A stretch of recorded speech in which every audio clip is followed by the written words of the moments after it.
welcome to the Postmodern Family Podcast. This is our very first episode where we are doing this setup and we're going to be talking about current affairs.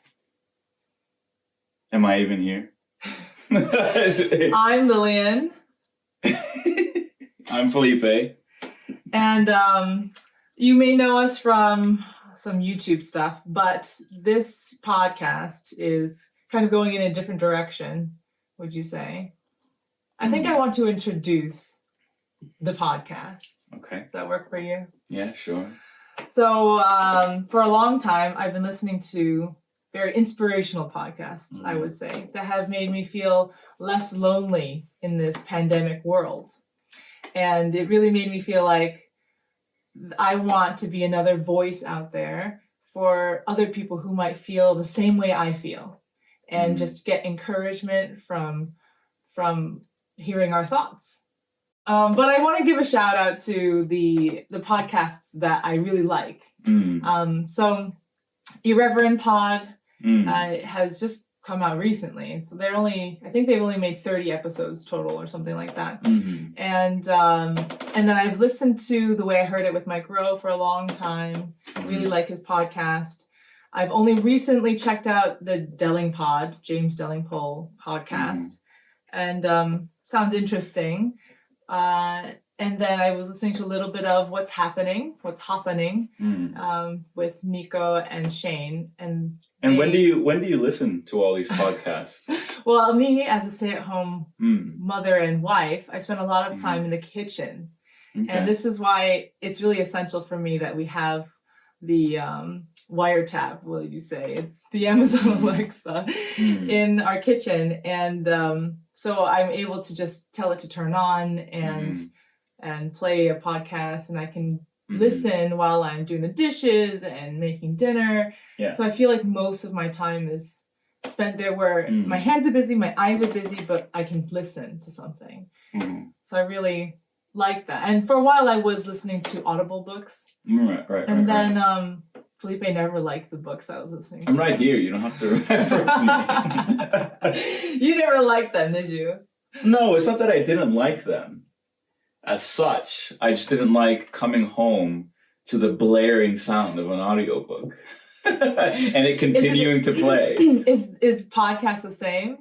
Blaring, annoying sound? No, I think you've done a better job of when I get home, I think you turn it off or something, or it's not as loud. It's just I've gotten used to I come home from a very high intense, high combat kind of situation at work. And then I come home and there's blaring noise and it's just like, come on. So it's just the decibel level. The decibel level. Yeah. Okay. I'll keep that in mind. Yeah. But I personally really love... I know you have to listen to it over dishwashing and the kids and all that. So I guess that's why it's so loud. It is, yeah. It's true. I can't quite hear it with all the noise going on.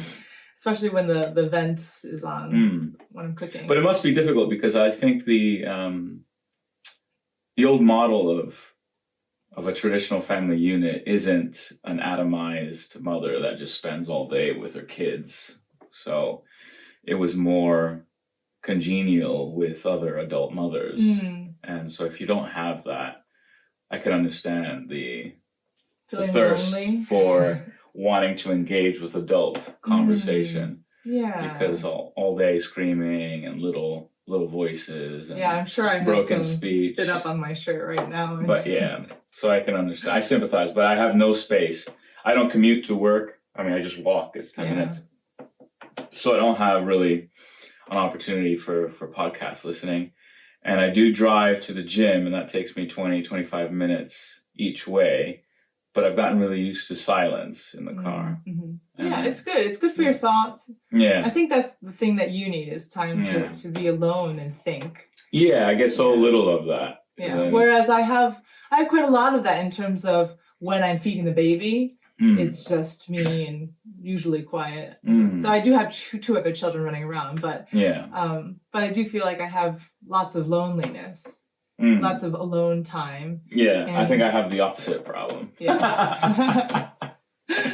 So anyway, that's why we're here, and I thought it would be fun to just go through some current events that have been going on just in the past 24 hours, 48 hours. Right. And just talk about what you think about them. Okay. So you selected all of these. I have, yeah. Okay, so some of these are estrogen directed. So let's. Well, I think it's really important. So this first one, there's an article that the BBC News put out just yesterday, and it says the COVID vaccine, period changes could be a short-term side effect. So for the longest time, it seems like a long time at least, since the introduction of the vaccines, there's been talk of women having really strange menstrual periods. Some women who have stopped having periods because of their menopause, then having them come back. Right. Which is really after strange. Menopause. Yes. So what is the body outputting? Blood. Just blood, no eggs.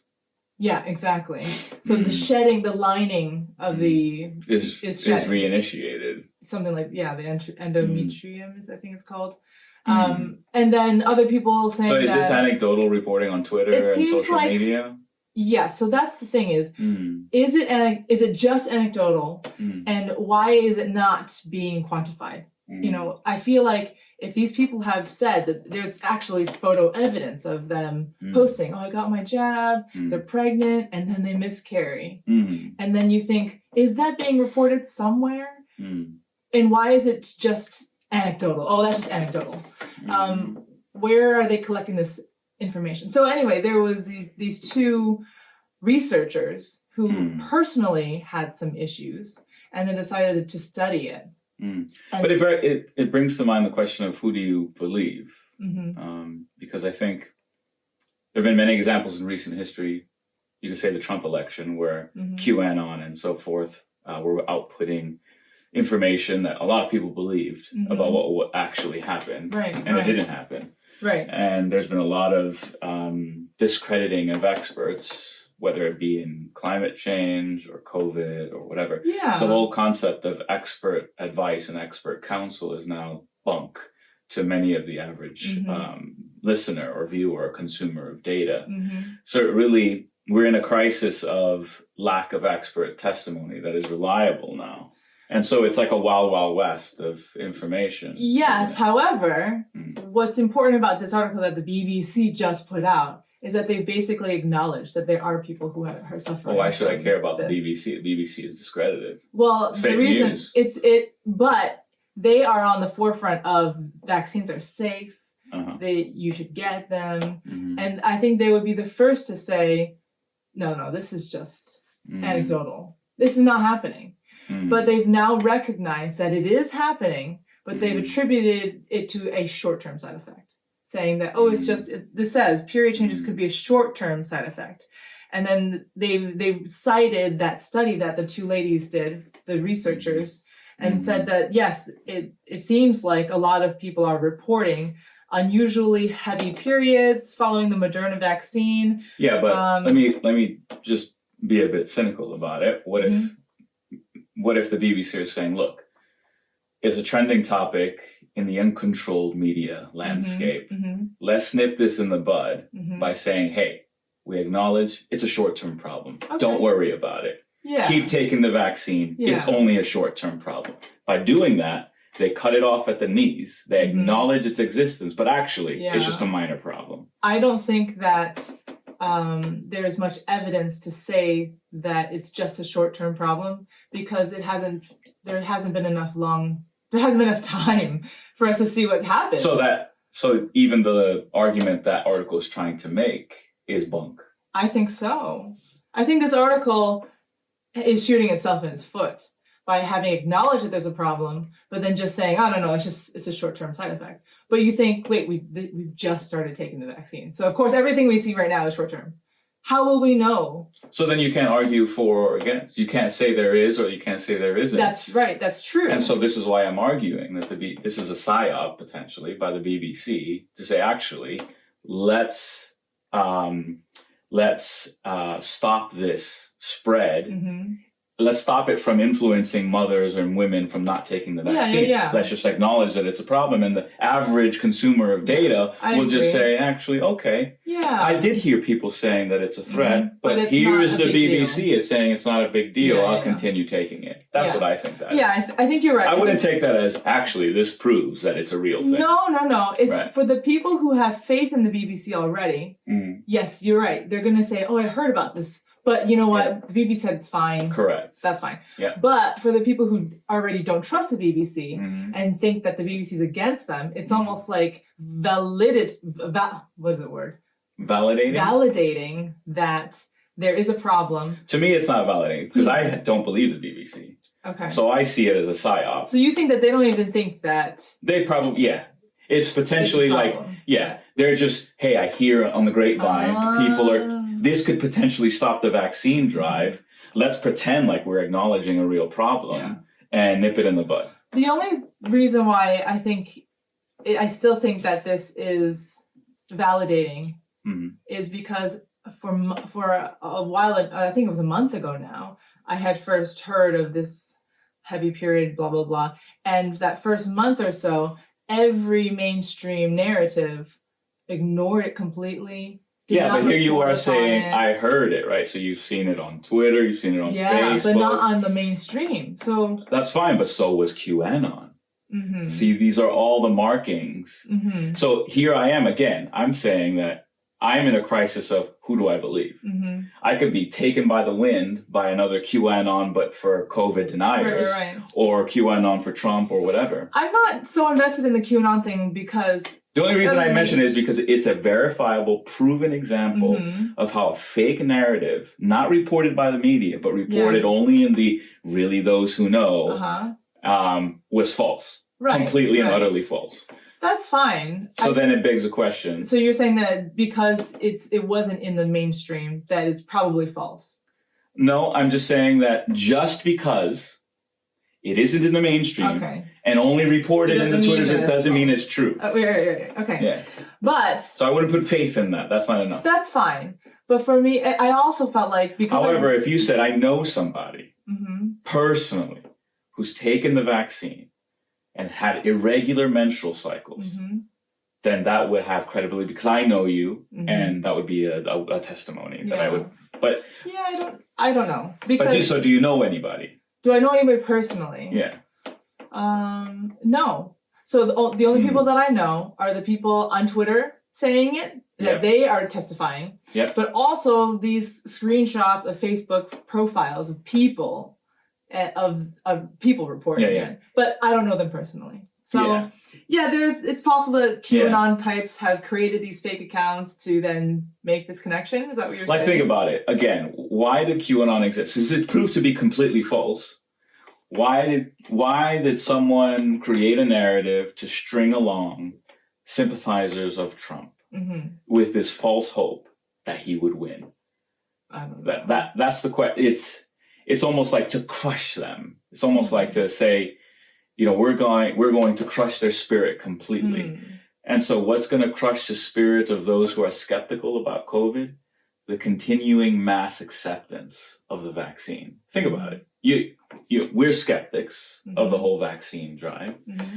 And so what would crush us more than a figure like 99.9% of the population has taken the vaccine? We would feel like we would in our darkest moments have some doubt and think, actually, we could be wrong. Are we really just the 0.0001? Could we possibly be right? So I think the mainstream media will deploy sophisticated measures to try to continue the push for everyone to be vaccinated. But don't you think that the stronger they're pushing, the least likely people like me would want to take it? But I think the propagandists know that there's a percentage of people that will not be persuaded one way or another. And they're not concerned about winning them over. They're only concerned about shepherding the sheep in the right direction and not letting that 1% grab hold of the sheep and lead them away. So then moving on just to the rest of this article, I guess, is that they say that there's no plausible link between the vaccine and the womb lining and the miscarriages and pregnancy, that all the effects are temporary.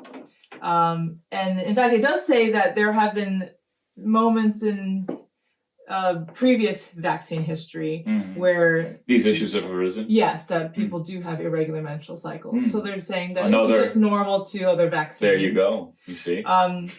Yeah. So it could be, but I think for me personally, I just wouldn't want to risk it, because for me, the risk of getting COVID and dying from it is just so low. That's a whole nother topic, right? That's the question is, but knowing what we know, is it too risky to take the vaccine, or should people wait out more trials?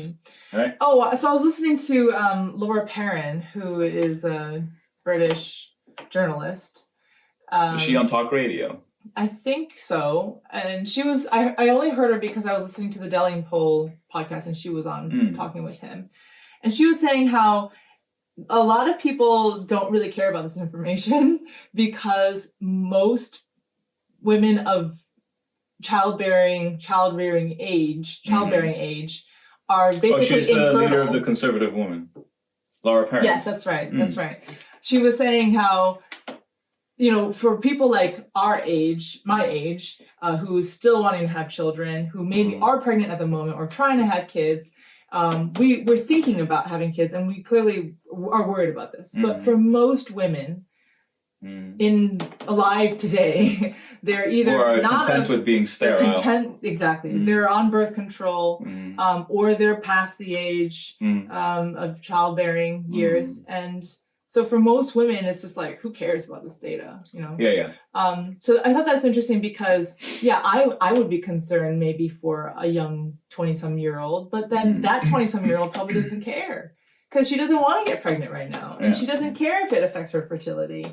But I think, Laura Perrin was saying that it's very dangerous because if there really is a problem and all these young women are taking it, and then we've now sterilized the population or something like that. But that is the far, far extreme. But so she's not speculating that this is a nefarious drive to further sterilize Western society, is she? I think she does wonder if that's the more they push, it just makes you think that there's more nefarious reason for it. Especially let's just try for a second to try to get into the mindset of the regular person. I think the regular person has been convinced that this is all about helping your community, the people around you, the older people, the people at risk. Right. So to that extent, they're actually motivated by good intentions. Yes. Which is fine. So ultimately, if it's who you have faith in, and if you believe that who you have confidence and trust in. If you believe the government has your best interests in mind, then you will obey the government and do what they ask you to do, and you'll do it happily, and you'll do it and feel good about yourself. But then if you don't have that perspective that the government has your back, then you might feel like they're taking your freedoms away by pressing so much and bribing. It almost seems like bribing. And that just reminds me of another topic of things that have come up recently, which is in America with Mayor Bill de Blasio. Okay, is this the one where he's eating a burger and chips? Yes, exactly. So if you guys haven't seen this, I think I'll play it. So here you go. Free fries when you get vaccinated? I got vaccinated. You're saying I could get this? These delicious fries? He's so cringe. Wait a minute. The way he eats it, it's like obvious he doesn't normally eat fries. Reminds me of Theresa May, yeah. Too early in the day to eat a burger. No. This can be breakfast. Okay. I want you to look at this and think about, again, some people love hamburgers, some don't really want to respect all ways of life, but if this is appealing to you, just think of this when you think of vaccination. Vaccination. You didn't even take a bite where the top bread was eaten. I'm getting a very He's good clearly feeling never eaten a burger. about vaccination. Or hardly. Free fries. So that was just really cringe. It was just really cringe watching that because it just looked like why are we having to? Why is there this huge marketing campaign to sell this vaccine? You know, you've got people saying that they're going to do a lottery for $1 million for every person who's vaccinated will go into this lottery every week. They're going to pull it out. Why the donuts? Well, look, it's very, very, very, very simple. Okay, the state has and will always be paternalistic. From the time of bread and circuses in the Roman Empire, every weapon or every incentive or every measure is rolled out to fence in and box in the population, and for them to carry out and do the thing that the paternal state wants them to do. Right. So in the time of the emperors is just to keep them distracted from the fact that the emperors are out doing naughty things. Right. Bread and circuses. So would you have that same perspective of? So here you have a government official who is giving out bread so that they get distracted and not realize what actually is happening. So what do you think is actually happening? What is actually happening? So it could vary. So it depends what your perspective is. If you were a patrician in the Roman Empire and wanted the emperor to conquer Gaul, then you were happy that he was doing that and that he was distracting the populace with bread and circuses. If you're Mary de Blasio and his ilk, you want the population to be vaccinated. If you believe vaccines are good, then that's a good thing to do, to roll out every measure to make sure the population does the good thing. If you're someone who says, well, it's actually quite uncouth and uncivilized and stupid to roll out bread and circuses to get the population to do what you want, that's a valid critique. But the fact is that through all the ages of human history, they've always done it. They've always done it. This is nothing new. So there's nothing especially nefarious about the vaccine. It just depends what he's trying to distract the masses from. If you believe that this whole vaccine thing is a underhanded grab of power to deploy a genetically modifying instrument that can lay the groundwork for pacification of testosterone. Some people believe that. Right? So you can go all the way over there and say, actually, this is the first step towards control of human biology. No. I don't believe that. So there's that. I personally, I've read some, I can't remember who said it, but conspiracy theories rely on the premise that many disparate parties are acting in concert. Yeah. And it's so hard to get people to work together and keep secrets that I just tend to not believe most conspiracy theories. So I think this is just plain old money. Plain old. Someone, Big Pharma, for example, has said, deployed its lobbyists. And that combined with people who are true believers who actually believe the vaccine is good, are saying, hey, we have common interests. You want to make money. I think the vaccine is good. So let's exercise every possible way to get the people to get vaccinated. So I mean, basically it's a money-making thing. It's a money-making thing for Big Pharma. And it's a feel-good measure for politicians who actually believe this is a good thing. To say nothing of they would spend all that public money to get people to vaccinate seems strange to me. Well, think about it. Let's put ourselves back in his shoes, right? In the common man's shoes. You have polio. You have whooping cough. You have tuberculosis. You have all the heritage of successful vaccine drives. The fact that this is just a new technology that uses genetic modification.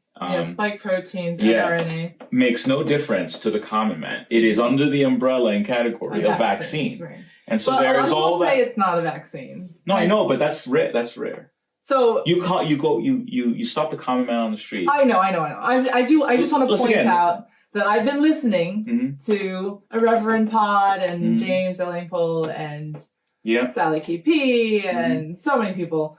There's no live virus in it. It doesn't have the virus in it. None of them do. I looked it up. I thought one of them did. No, or not even least, Oxford. Or at least a like cousin virus. Oh, the chimpanzee one. Yeah. But not COVID. None of them have COVID. Not all of them are genetically modifying instruments? No, all of them have been using AI technology, created a genetic modification, a code that then will tell your body how to react. So they have all been modified. Well, I mean, you could say that about every vaccine. Yeah, but this one is special in that it was actually computer generated. But I thought there was one that was more traditional. Perhaps it doesn't have the code. AstraZeneca is the one that uses the chimpanzee SARS to COVID. Yep. That one. Yep. That would be the more traditional. And it operates on the traditional mechanism that then triggers your immune response. Yes. It doesn't latch on to RNA or whatever. I don't think it does a spike protein thing. Yeah, no. That's right. So not all of them are like that. But the majority else, are. Johnson, Pfizer, Moderna, all of those are the mRNA. And so, anyway, the other thing that was interesting. But the common man doesn't know that or wants to know that. I'm not talking to the common man here. This podcast is basically not for the common man. But I'm just trying to say we should try to understand them at the same time. I understand that they don't know because all of their sources have not talked about this at all. It seems like only the people who know are the ones who are on Twitter or just personally know someone in their family that mentions it. But you're right. It's not being reported on mainstream television and radio, none of that on mainstream news. Yeah. So or that it's being authorized under emergency powers. Yeah, they think it's been approved. They think it's a normal rollout. Yeah.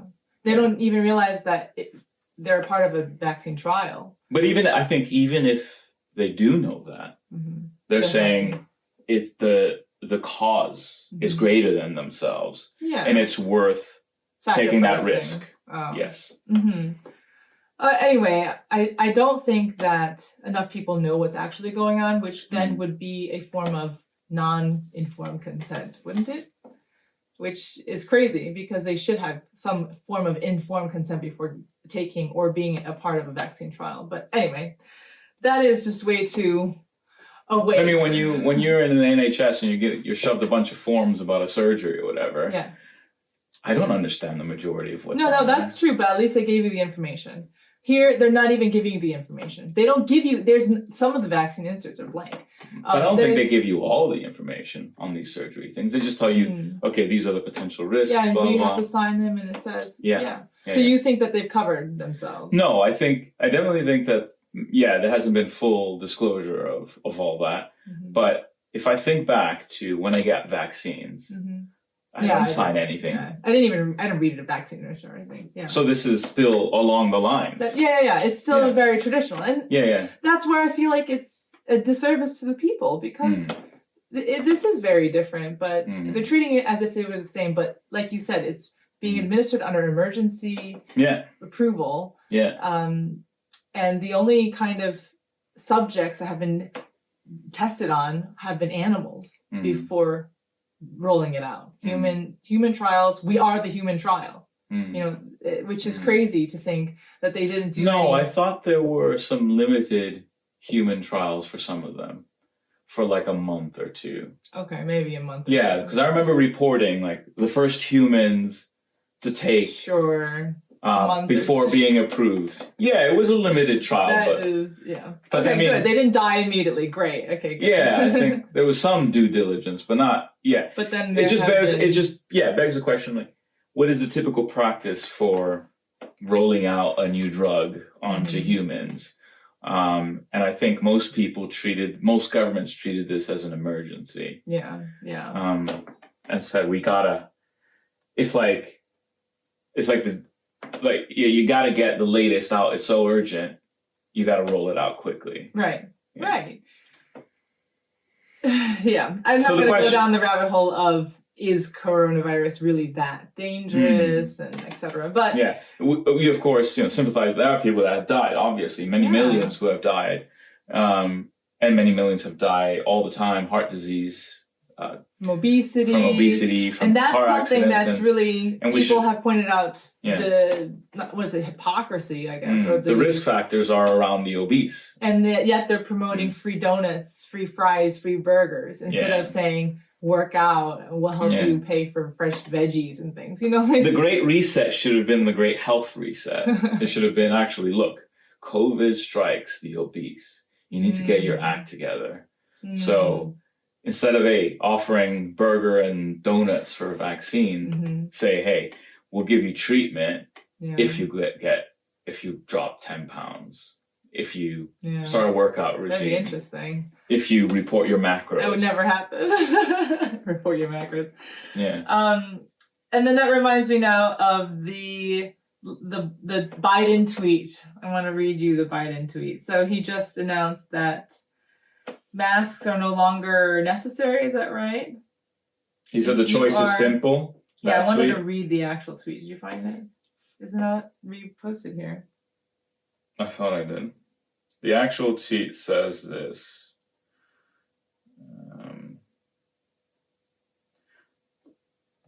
Yeah. He says, after a year of hard work and so much sacrifice, the rule is now simple. Get vaccinated or wear a mask until you do. What do you think of it? Well, it's something that a paternal state would do, basically. Do as I say, that's it. There's an emergency on, and your freedoms are in the way of addressing the emergency. But so just like a war where you have to ration. Yeah, so are we in a military state? That's what the mindset is. But we're not, and it hasn't been signed. We are in a military state. No, I know. But so yeah, basically governments have exercised extraordinary powers as though this was a war emergency and conducted themselves accordingly. But what I find really funny about this tweet is the reaction to it on Twitter. And I want to read this one from, let's see, Mark Changzi, I don't know.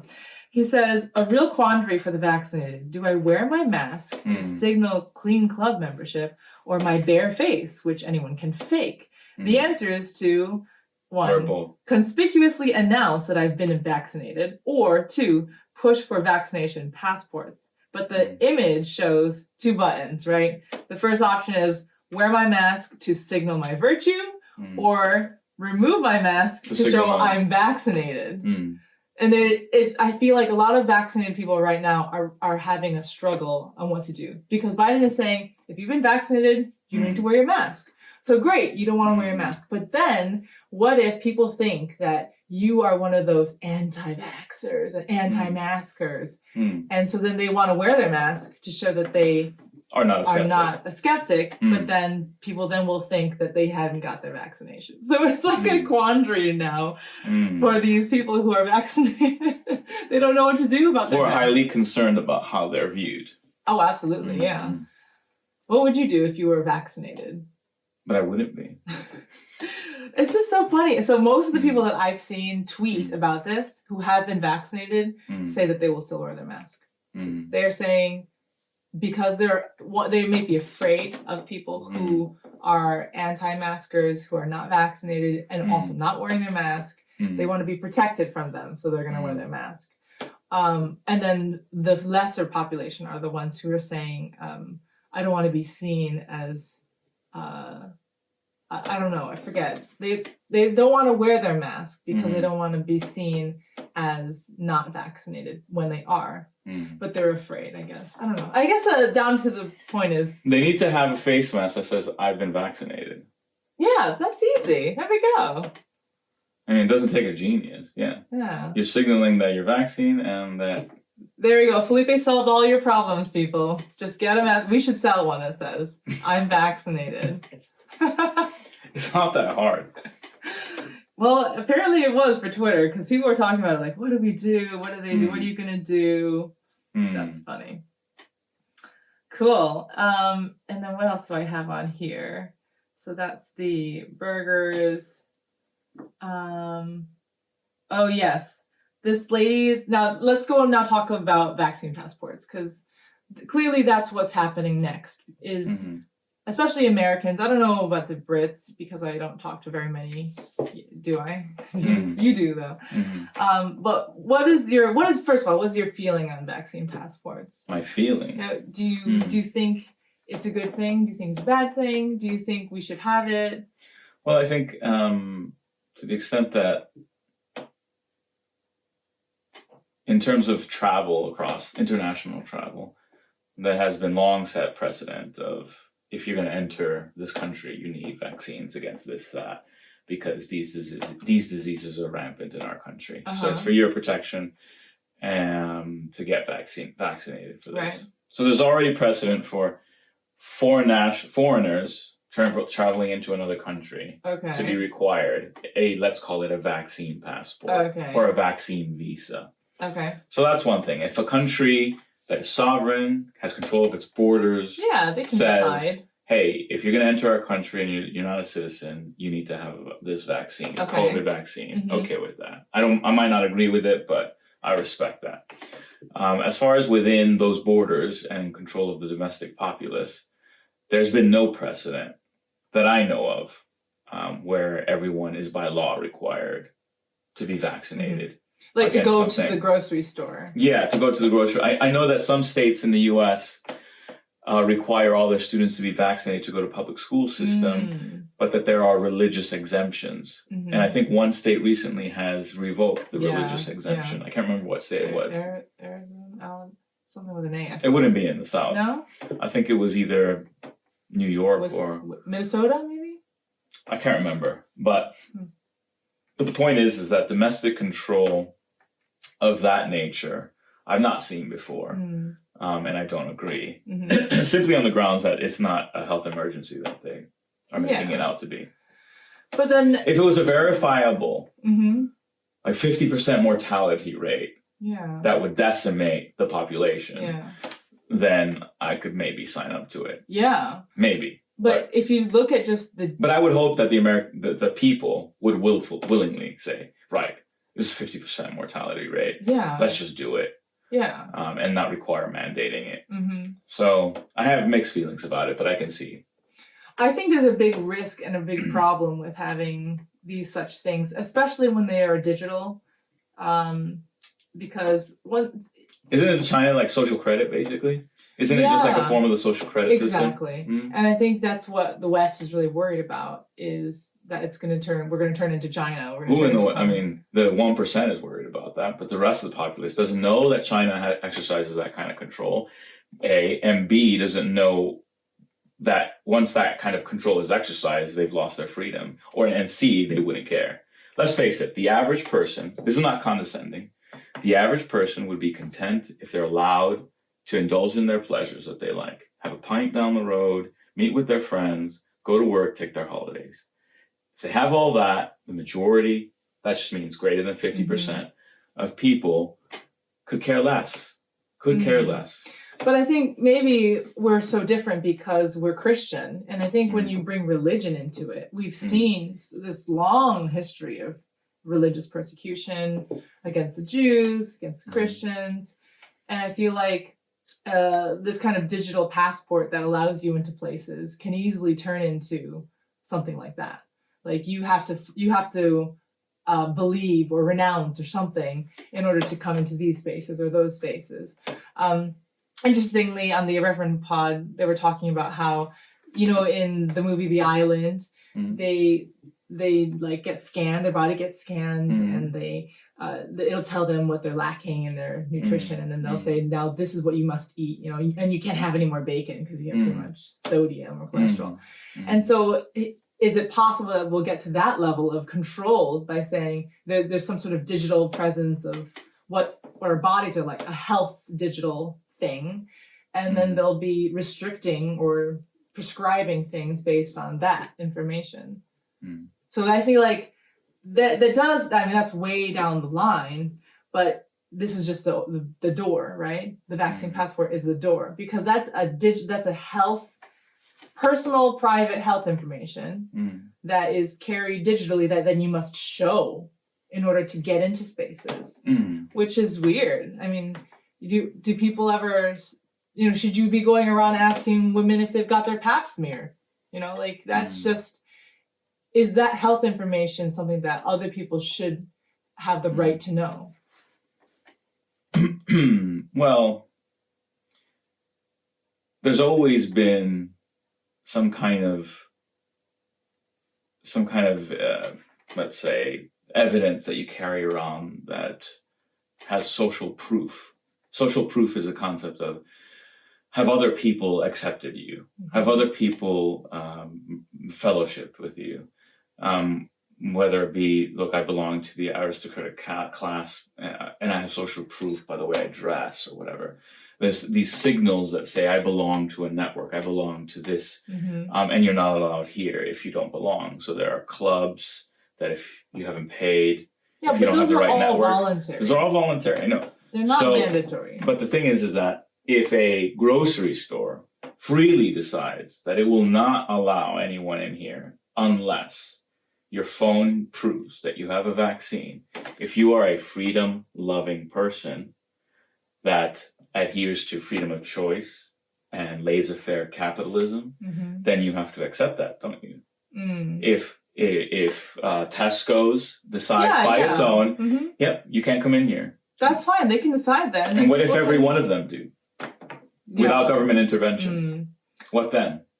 Yeah, that just isn't. That's when you grow your own food. And I think that's why people are afraid that it will get to that point. Because I think, for example, the majority of the airlines will do this. They will voluntarily impose COVID vaccine or whatever. It just doesn't seem right.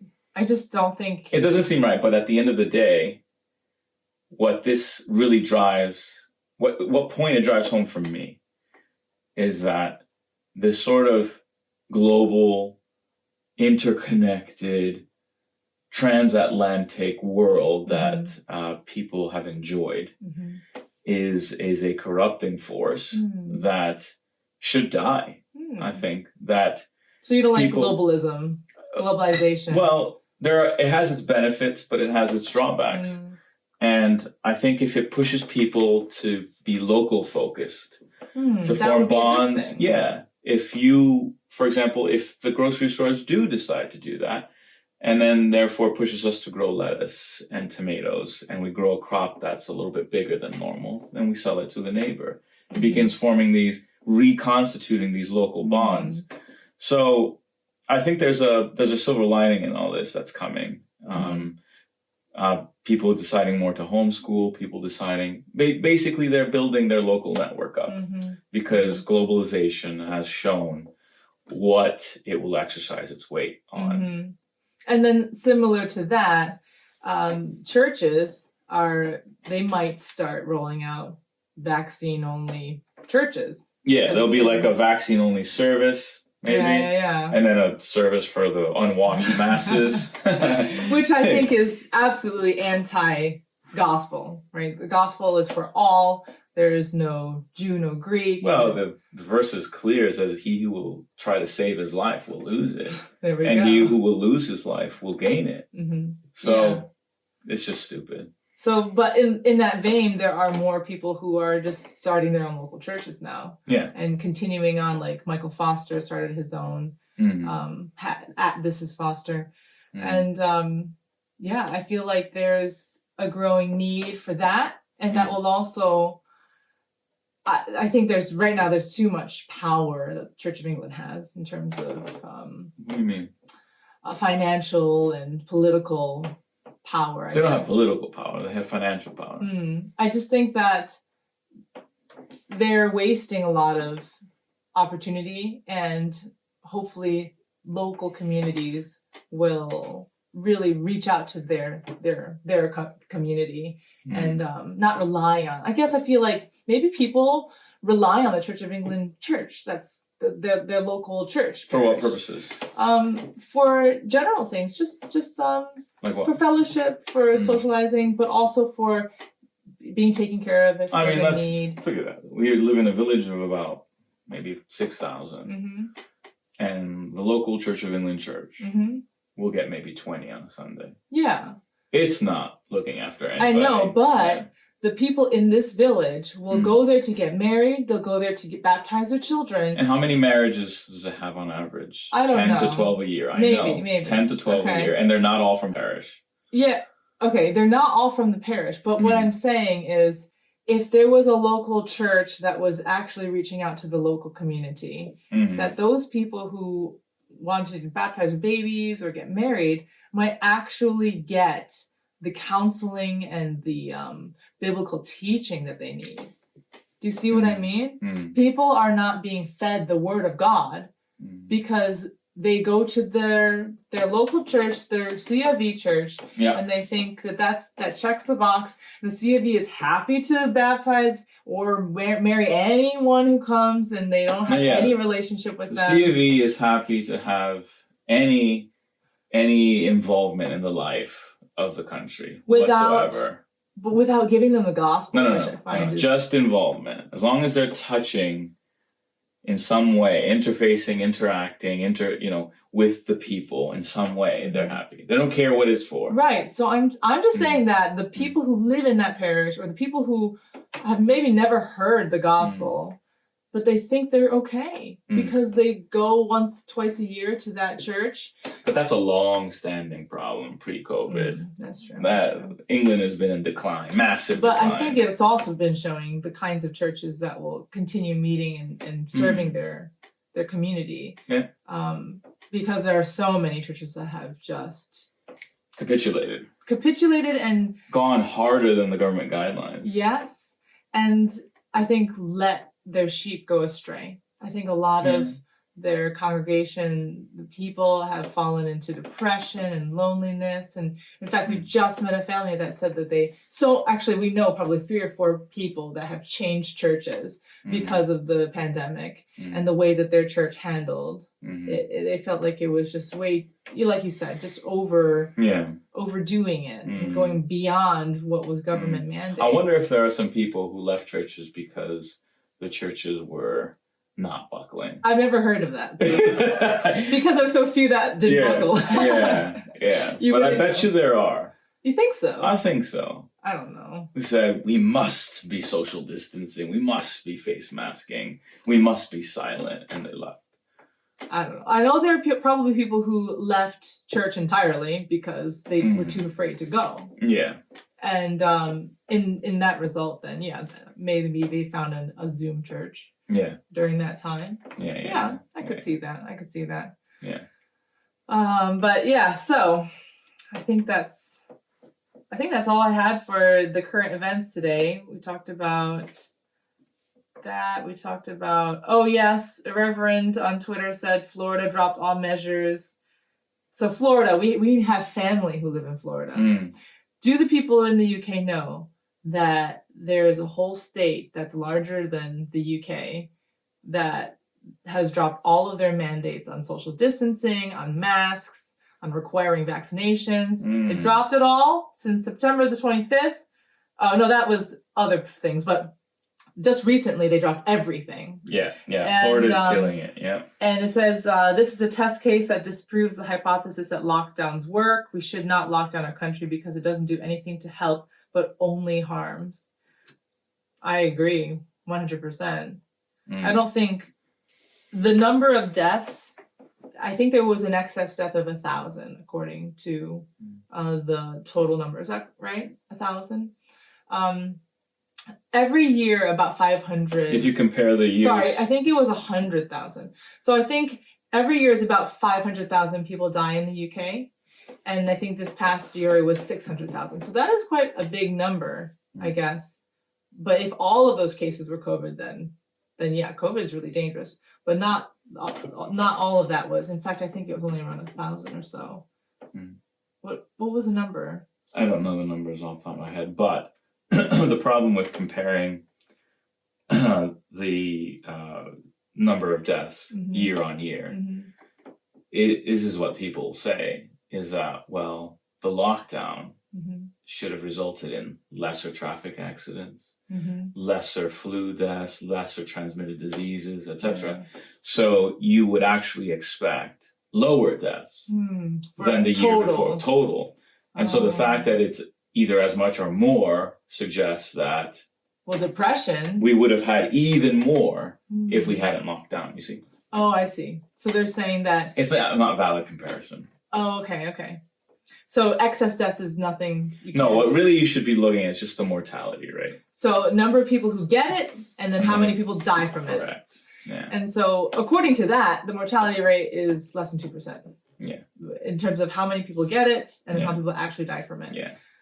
But nobody knows that. Mm. The average person, like you say, they think people are dying Because the from media it. reports just raw numbers. Yes. 1,000 cases today. Mm-hmm. 300 died today. Yeah. Yeah. They Yeah. never talk about the mortality rate. In Yeah. fact, it was really difficult to find that number, I think, Mm. when I was searching.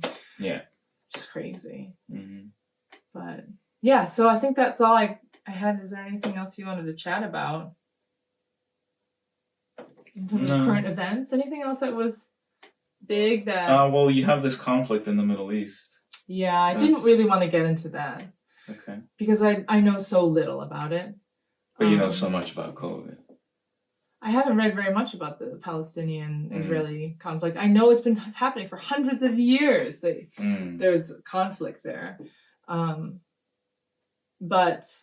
And then each of them call each other different things. So But you haven't talked about this whole India thing since you're on Indian the COVID variant? streak. Is it because I don't believe it? No, what were you going to say about it? Well, I think some people are arguing that once again the situation in India is being blown and corrupted out of proportion in order to maintain the strain of fear during the down season of summer. That's right. So if COVID-19 is like any normal influenza, it has a season during the cold periods. Yes. And so that's why no one's getting sick during the summer. And that's why we're opening up, et cetera, et cetera. But another lockdown is coming as soon as flu season hits again. So in order to keep people aware, to not think that, hey, it's all over now, you got to ramp up the fear with another country. But why are they planning on locking us down? Doesn't it sound like that they're planning on it? Why are they keeping it in mind? Shouldn't lockdowns be a reaction to what they see and not a preparation for what they think will happen? I think they were going to argue that clearly when it first hit us, we were unprepared. We were on the back foot, and we want to be on the back foot again. We want to be ahead of the game. We want to anticipate. We want to be ready. So when the surge comes, we can instantly lock down and put everything in place. That's all. That's the benefit of the doubt perspective. All right. So anyway, I think the India thing, some people say, is just a fear mongering that. And I don't know anything about India, but the reporting is, look, bodies are being thrown into the river, bodies are being burned all over the place. They said the same thing about China, I remember, in the very beginning. Yeah, so and then I hear some Indian friends say, we do that all the time, actually. That is not a common practice, but in certain villages, in certain areas of the country, that is a common practice. Yeah. So the media are taking that, which is a normal practice, and spinning it into COVID is so bad that this stuff is happening. So you don't know what to believe anymore. Yeah, two things. The first thing is that more people die from car accidents than pretty much anything else. Heart disease, cancer, COVID. Right? And yet no one has banned driving cars. But then the other thing is about the variant, the India variant. People were saying that India is not producing their own vaccine because they just don't have anyone in India that's making the vaccine. And someone was saying that that's because they weren't giving out the patent. And because they weren't giving out the patent, it made it seem like there's a financial reason that they didn't, like, that Bill Gates is the one who holds one of the patents, and he basically refuses to allow these very pristine, very new factories to get it, even though that would be the obvious humanitarian thing to do. So it just makes it feel a little bit more like it's all about money and gain and not saving lives. He doesn't really care about your health. He just wants to make money. Yeah, I thought I saw something reporting where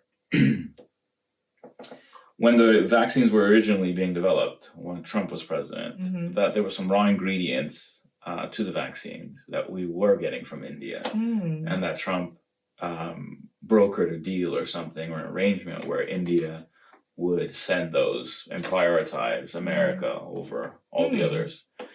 And so, but now when India is in a time of trouble and needs the vaccine, and President Biden is not doing anything to help India out. That's I don't know how true it is, but yeah, I think it's you're right. I think if it was truly a humanitarian crisis and that they were all looking to resolve a human catastrophe, and they should be at least licensing the patent. Yeah. They don't need to give it away. They could just say, we'll license it for a fee, and the government will, I think, gladly pay for it. Right. I think what they're trying to guard against is the fact that once they license the patent, they have access to the IP, which means they can then develop further things like that. Because this is part of a new technology, basically. Yeah. That's very nefarious. Yeah. Yeah. So I feel like when I think about all of this stuff, this pandemic, it gets really depressing for me. But then when I listen to other people who think like me, I get a bit more encouraged, because I do feel like I am surrounded by a lot of people who they just listen to the BBC all day. You know, they don't know most of this stuff, even the statistics, even the mortality rate. And I get really sad because I feel like we're all being led down a cliff or something. So what's the hope that we have? How can we end this episode in a very hopeful manner? The hope is, as I said, I think it's pushing people to build local and to find physical contact with like-minded people. Because pre-pandemic, I think a lot of us were sliding into this this space where, let's connect digitally and let's be out there in the digital world, but locally we're very atomized. We're very, we don't really know our neighbor that well, or I just can't imagine finding some like-minded people in the same city that I live in. We're so unique or whatever. I still feel like that. So but basically the difference is a year ago, there were probably no families who were as hardline on a lot of the issues that we're hardline on. And now there are there's a handful that we make contact with and we see regularly. When all you do is feed off of Twitter and Instagram and all these... I have a really good Twitter, though, I think. Well, but the Twitter commentary is on what's happening on the world. And so you still see what the world is doing. Yes, that's true. So when you see what the world is doing and you think that's the governing paradigm, then of course you're going to be depressed. I get worried that eventually they're just going to cart off all of us who don't think like them. But so they're what? Just going to be like, okay, here's your little concentration camp and genocide. Right. But the thing is that we don't have hope in this world. Our hope is in the world to come. And in the privileged position of potentially being persecuted, carted off, and killed for the sake of what we believe, there is great glory in that. And so what if the world rejects us? It says that the world rejected him first. And so logically it will reject us. So we're not out here trying to be accepted by the world as it goes off the cliff. We're here just trying to make a stand. And as we make a stand locally and digitally, as we're doing here, but more locally, people will rally around you that you can then spend time with. And that's where the investments should be made, not in consuming the state of the world and despairing over it, because the world has always been messed up. I mean, can you think about first century Mediterranean world where they were carted off for this stuff, but yet the church multiplied. And so the church militant grows exponentially by the blood of the martyrs. And so let's hope that there are martyrs in the new age. Let's pray that men and women will stand up and even give blood for this. So I'm 100. either way, whether we are persecuted or we are not, we win. Cool. Yeah. Cool. All right, so that ends our first episode of the Postmodern Family Current Affairs podcast. Is that what it's called? The Current Affairs podcast? What do you think it should be called? I don't know. Postmodern Pod. Podmodern Cast.